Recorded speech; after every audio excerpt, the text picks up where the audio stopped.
your turn. Hi, America. Hello, America. Welcome to Angel and the Wiz. Use what she said. That's the truth. I'm Angel. That's the Wiz. Right, just in case there's any doubts for those. Any confusion. Right, we don't want to have any confusion.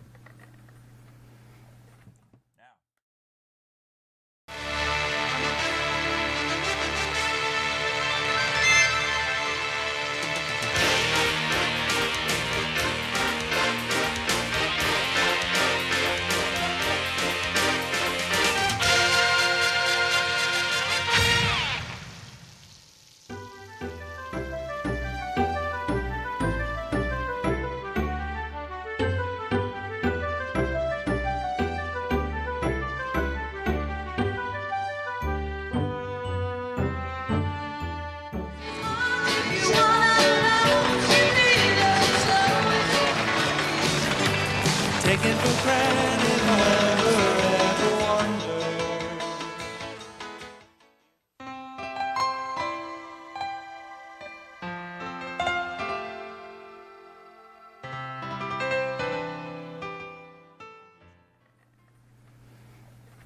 Now, we get serious. We turn this thing on. I bought a car. What kind? A Kia Rio. New or used? Used. It's very cute. It's blue. Do you get to finance it, or do you have to pay for it? I financed it. Good girl. By the good graces of God and Mr. Grimes at the Central Florida Toyota dealership. Well, good for him. Notice she has her hair down today. Thank So, you. Mr. Grimes, if you watch the show, thank you so much. That's for right. Little your plug. What the heck? assistance. And I want to say, so for those of you that are watching us, as I know many of you do watch us in New York, Tina is up there among you, so I want you to be very good to her, okay? This is our first show, not our first show, but this is our show right before Halloween. Ooh. Halloween is coming up. So, Yay. and I have nothing for Halloween. I don't have anything. It's not my holiday. No, it's Tina's. She loves it. Yeah, I don't. She's I'm got not that Maleficent cape with the ears and everything. Oh, very Oh cool. man, she got it from Disney. She goes to the she goes down to the park. She signs autographs. That's how good it looks. So, we have a few things to speak about Okay. over the next couple of shows. Okay. Okay, I'm going to save this one for think I show know what 2. that is. See, we have to talk about this. We have to talk about I wouldn't want to. I wouldn't want to. I still haven't seen it though, Okay. so I'm gonna have to get homework. Okay. Okay, but So we should talk about what you want to say We'll now, talk- and then yeah. I can watch it, and then in a couple weeks we'll. well, in a couple revisit weeks we'll talk about this. it. Okay. But we can talk about this if you want, because I was one of those people. I don't want to. You were one of those. No. people. I was one of those people that felt incredibly betrayed when she said she wasn't going to run. Ooh, you're mad at her now? Not mad at her, Oh. because she already said she was going to run an unconventional campaign, and there's already whispers and rumors that this was just part of that unconventionality, if there's such a word, and that she's still... I'm Okay. voting for Sarah Palin for president. Okay. Nothing is going to stop me from doing that. Okay. She is the only one worthy of being president that's even out there as a Republican or a conservative. Okay. None of the others. I mean, God bless Herman Cain. He's the only other one. But when she came out and said she wasn't running, you know, at this time, I might point out, So that was one of the maybe- comments, at this time. Maybe in 2016 she's gonna run. No, I think she's going to cruise into the convention and win the nomination and become the. That's my opinion. That's Okay. what I'm sharing with you folks at home. But anyway, so you've heard us talk about Sarah Palin, and I told Angel here that I was going to give her this to look at, so she could see an unfiltered view of her. Mm-hmm. You know, so this is really for you. I got it. Okay. It's here. Okay. I got homework. You Just have the homework just to watch, and then we'll talk about it next time we get together. So now, for those of you who occasionally watch the news, there are assorted, foolish, I would go so far as to say ignorant, but I won't do that because I don't want to offend anybody outright. Are you talking? Let me preface this Okay. conversation. Okay. I have not seen a single news story in about a month. Okay. So I probably have no idea what you're going to talk about. Okay, well, I'm just going to mention I this. might need some background information. Okay, well, in the 60s, Okay. there was anti-war and pro-war protests. Okay. And kids went out and they protested. And after they did the war, they did other things as well. They did that They did protests. when we did the Iraq War. Right. When we joined that. So they did protests. Yeah. But what's happened now is we have an organized, what's supposed to look like a protest, Occupy Wall Street, happening down in Wall Street, and spreading to other little things. And what we have, Why are they protesting on Wall Street? You know they don't know. They've gone down and they've asked them, and they don't know. Okay. But they're there because the corporations are evil and greedy, and rich people should die or give their money away to people that don't want to work, and they want free college and free food and free laboratories and free everything. That's what they want. They want everything. There was actually somebody that said that the government should hire, Jesse Jackson actually said this out loud. The government should hire everybody for $40,000 a year that doesn't have a job. And do what? Well, here's the problem with that statement. Right. Jesse Jackson. Right. That's the problem with it. Very good. Very astute on your part, because that is absolutely right. Because see, what I might not know a lot about the situations going on Wall Street. What I do know from being from Chicago and Jesse Jackson he gets involved in a lot of really a whole lot of stuff up there. Right. And always tries to turn it towards race. Race. It's always civil rights, whatever it is. For example, in my parents' hometown, in my hometown, they want to build a third airport. Okay. The Republicans want to build the third airport. Right, of course. And it's very blatantly obvious that they do. The Democrats and the FAA say we don't need a third airport because we've got problems and economy problems. We can't afford to have. The FAA is like, we can't afford to put more planes in the Chicago area. You've got Midway, you've got O'Hare, you have Milwaukee, and you have Indiana. And so there's all these airports, and you don't need a third one. But then Jesse Jackson gets up on it. Well, it's going to bring bliss and for the black folks. And we're just like, let's build an airport to keep the black people happy. But here's the funny part, okay? And this is and this might come out as being somewhat racist. Right. He's racist. There's no black people anywhere near my hometown. There really aren't. Isn't that funny? We're farmers. There's farm. And there's a lot of truth in that. And it's corn. And soybean. Believe me, I understand. And so I we're understand like, what you're saying. Just shut up. And I'm also getting really, really, really tired of this. Herman Cain is a black man. Okay. And now blacks that have invested in the civil rights problem and want to make money and continue to live off of the civil rights problem, which I really think has dissipated over the past 30 years. I look at where I work. I don't see color anymore. I don't think many people see color anymore. But be that as it may, that there are black people that are still clinging on to that haven't joined the new century.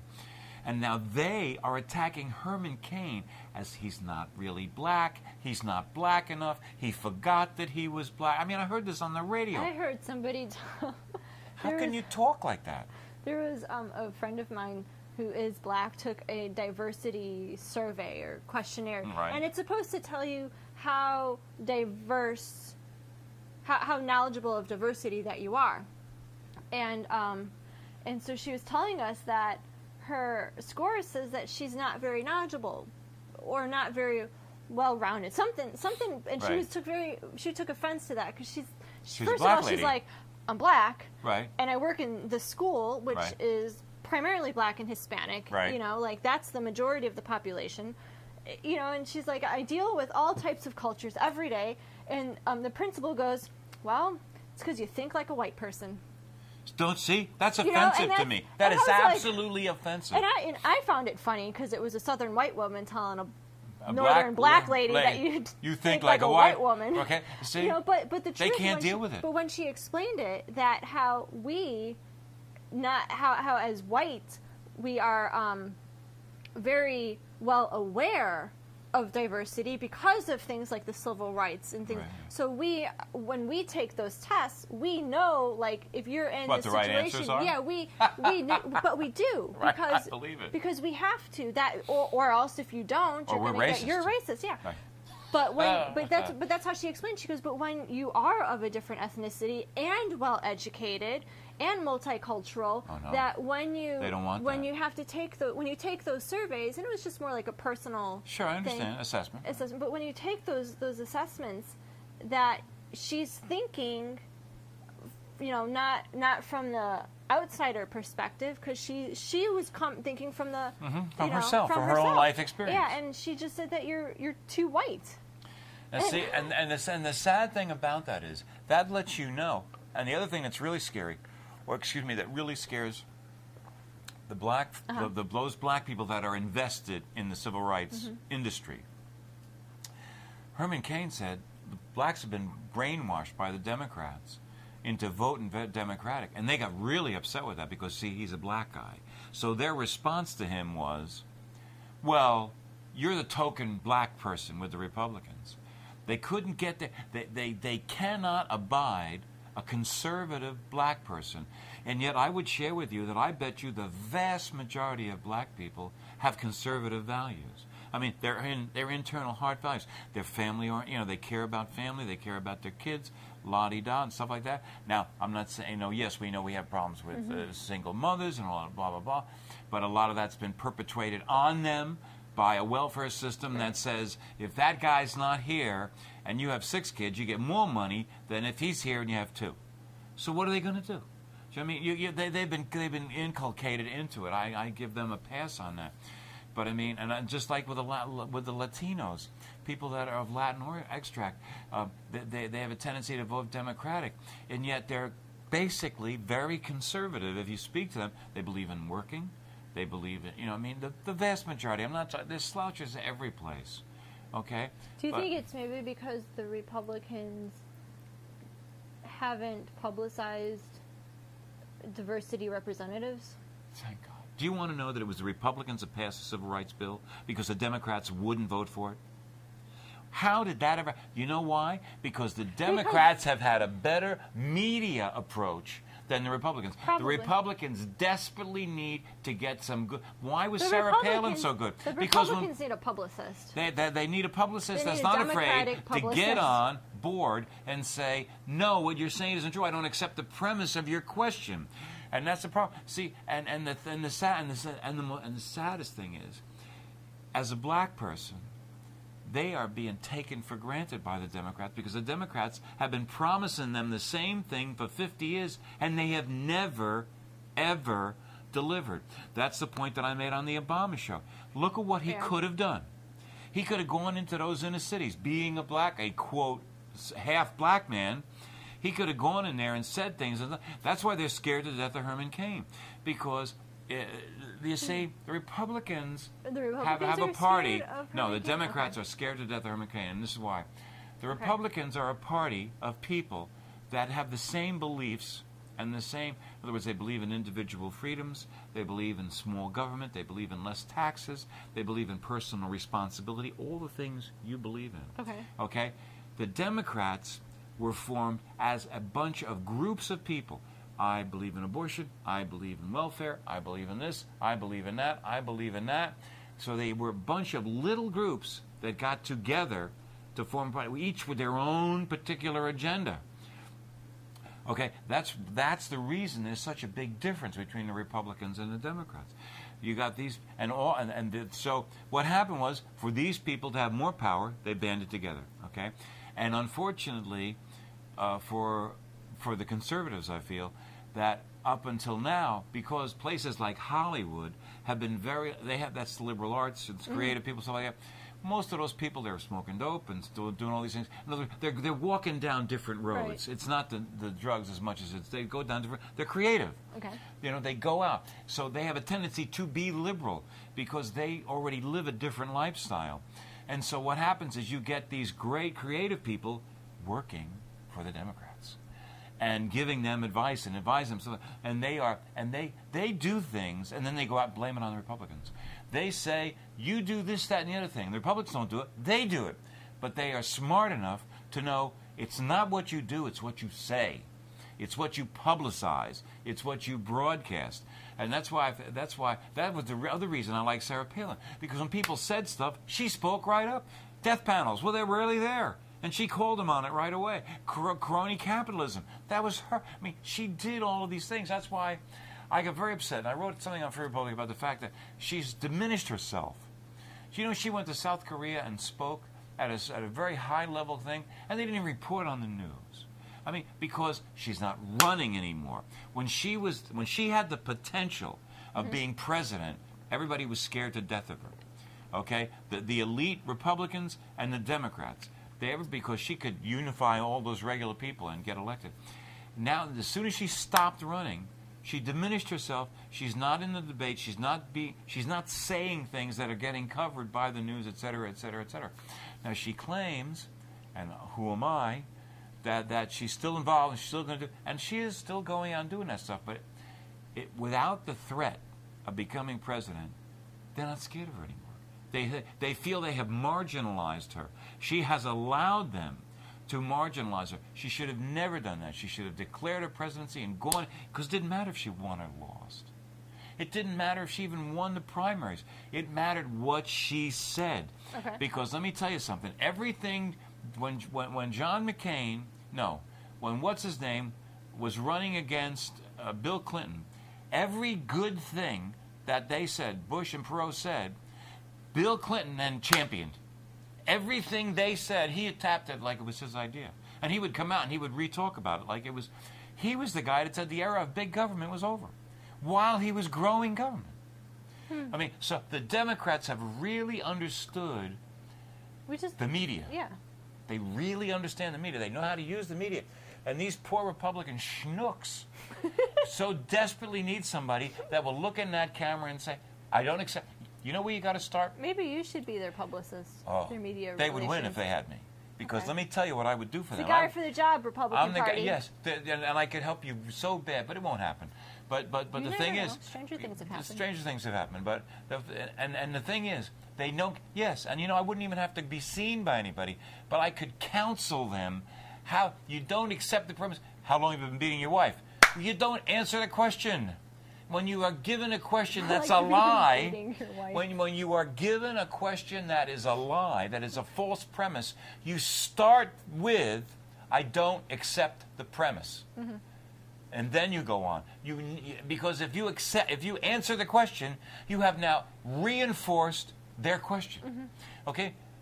How can they not know that? Okay? Hello, fellas. You spend hundreds of millions of dollars on all these stupid-ass advisors, and you don't know that. And the thing is, it was the Republicans that passed the Civil Rights Act. It was not the Democrats. And it's in all of these different things that have happened have all been done by Republicans. But what do you hear from the Democrats? Oh, all they want is the rich. Let me tell you something. The rich hire people. They make jobs. They provide money to nonprofit organizations. That's what the rich do. The rich keep it going. And you know what happened in the Depression that they don't ever talk about? When there was a depression, you know what the rich did? They said, "Fine, you want to have this? You want to have this rebellion? You want to go out and do all these things? Fine, we'll go fishing. We have ours. But if you don't want to work with us, fine."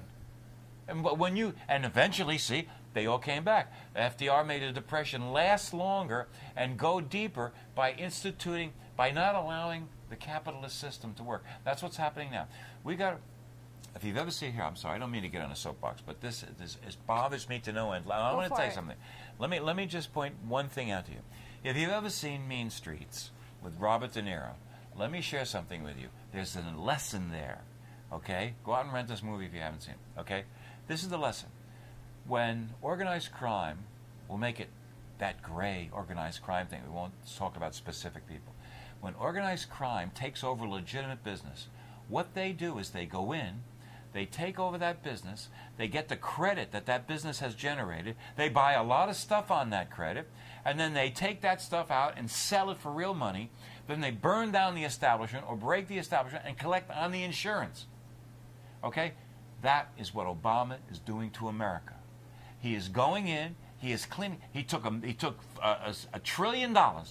He wants to go back in and take another $400 billion. He gave this money to Solyndra, and they went bankrupt.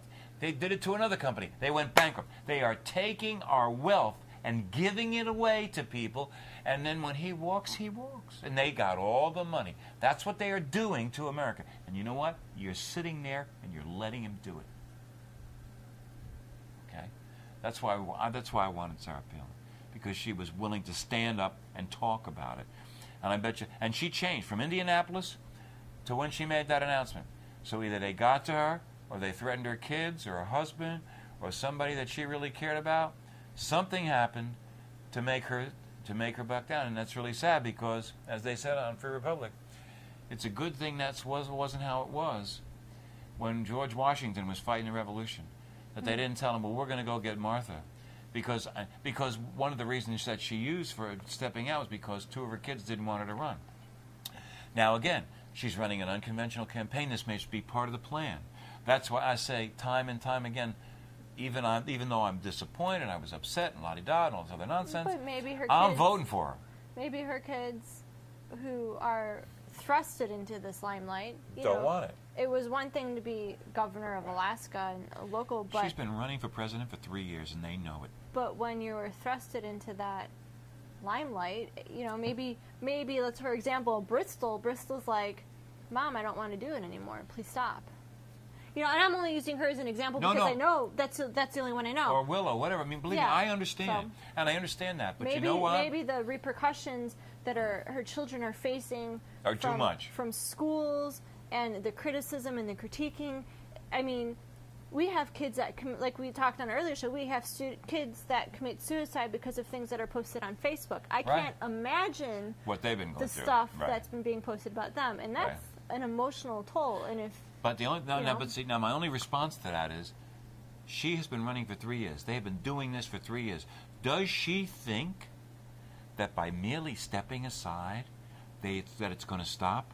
See, that's where she made her mistake. I'll tell you, she hasn't. I haven't heard anything about her for a while. Once she stepped down, a lot of it died. And maybe that's what is. Yeah, but see, what's happened is she's become invisible, and she no longer has the protection of being visible. When you're visible and you're out there, you got to be dealt with a different way. They're letting this die down, so some accident can happen, or maybe she feels she's going to. My feeling is this: once you go this far, there's no turning back. And if that means that they kill you, or they kill your kids, or what it means, if that's what you're... Listen, we are fighting for the whole ball of wax. So you're saying that it's okay for Sarah Palin to have her kids sacrificed so she can be president? No. What I'm saying is, when you've got millions of people that have come to follow you and believe in you and trust you, you don't get out. And if that means that bad things happen to the people with you, America, I hate to say this, America is worth it. Because she's visible. She can talk and say, we're here on Access. I don't want to lose my life for the things that I say here because nobody's hearing it. You, me, and 5 of the people that we work with. I know 66 followers on YouTube. But you know what I'm saying? It's very, very, very limited. But someone like her, who had the world as a forum, and that's why I still say to you, if 6 months from now, all of a sudden, nobody's really won enough delegates, it could be decided at the convention, and I would be not surprised at all for somebody to slide into that convention and say, I want to put Sarah Palin's name in nomination. And I believe, absolutely, as God is my witness, that could happen. That she could be nominated and win that nomination without going through any primaries. And won't she look as sharp as a tack if she does that? She will look as smart. And God bless you, Sarah. Listen, if you're watching us on YouTube, that's what I hope you do. You take my criticism because I was hurt. And it's important criticism because millions of people felt deserted and betrayed. Okay, because you had to do this a certain way. I appreciate all that. But let me tell you something. We were all sitting here waiting to make donations to you the second you announced. So to say, well, I only had $1 million in my pack, let me tell you something. You announce that you're going to be president, you're going to have $50 million, $500 million, you're going to have more money than you know what to do with. The first day, it's going to be news. You're going to announce, you're going to tell them where they can donate, because I know people online that have been dying to give money to you. Even me, even poor, bankrupt me. But I got $100 for Sarah Palin. And I bet you there's 1 million people that got $100 for you. So I hope you get into it. Mrs. Palin, for the record. Oh, that's nice. Good for you. See, you're not the New York Times, Ms. Palin. No, she married Todd Palin. She is Mrs. Palin. Mrs. Palin. Mrs. Palin. For the record, I really didn't care whether you ran or not. I just thought, okay, well, move on to the next topic. So, your decision is your decision. I'm A-okay with it either way. Not hurt, nothing. Oh, Rather indifferent by it, actually. But wait till she sees the undefeated. That tune might change in a couple You know, weeks. because you know what I think you're going to find with that, Princess? What? I think you're going to find, because we've talked about this before, you're smart. You are not an ideologue that cannot be swayed. You are the perfect person for this DVD. Because when you see, because this is over 20 years. This isn't something that was just put together so you can see what they're saying now.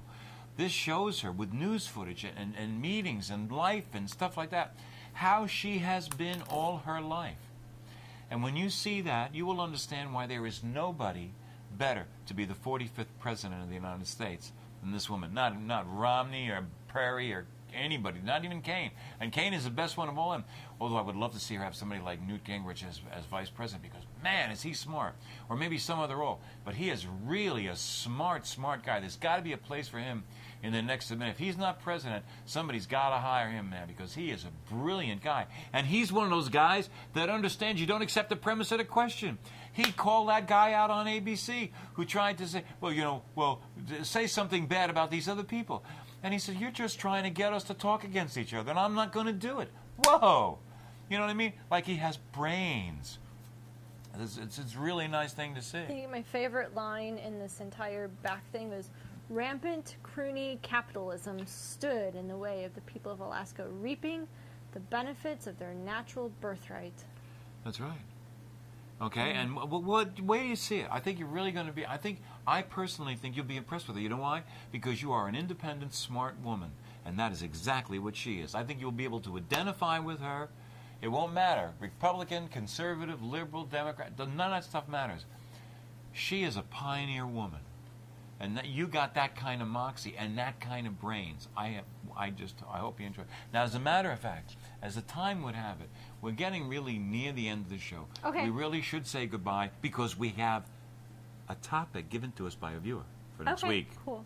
Okay, so Happy now. Halloween. Happy Halloween. Have a safe Halloween. Yes. Make sure you check all your candy. Don't eat anything that's unopened. Really important. That's right. Don't take any chances. Don't take anything unopened. Only go to houses that have their lights on and look inviting, and don't trick or treat by yourself. That's right.